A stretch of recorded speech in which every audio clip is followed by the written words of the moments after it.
మహాభారతం ఇది కేవలం ఒక పుస్తకం కాదు, ప్రపంచంలోనే అతిపెద్ద కావ్యం. దీన్ని రాయడం ఒక మనిషికి సాధ్యమయ్యే పనేనా? మరి వ్యాసుడికి సహాయం చేసిందెవరు?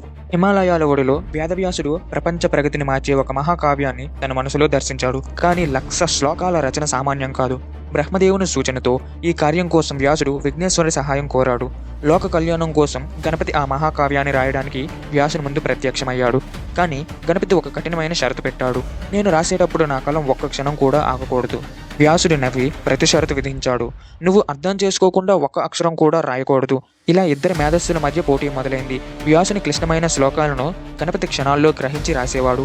వేగంగా రాస్తుండగా కలం విరిగితే ఆగకుండా గణపతి తన దంతాన్ని విరిచి కలంగా మార్చుకున్నాడు. ఆ గుహలో జ్ఞాన ప్రవాహం నిరంతరంగా సాగింది. ప్రతి అక్షరంలో సత్యం, ప్రతి వాక్యంలో అనంత రహస్యం నిలిచింది. 3 ఏళ్లకు మహాభారతం పూర్తయింది. ఇది కేవలం పుస్తకం కాదు, మానవ జీవితానికి అసలైన దిక్సూచి.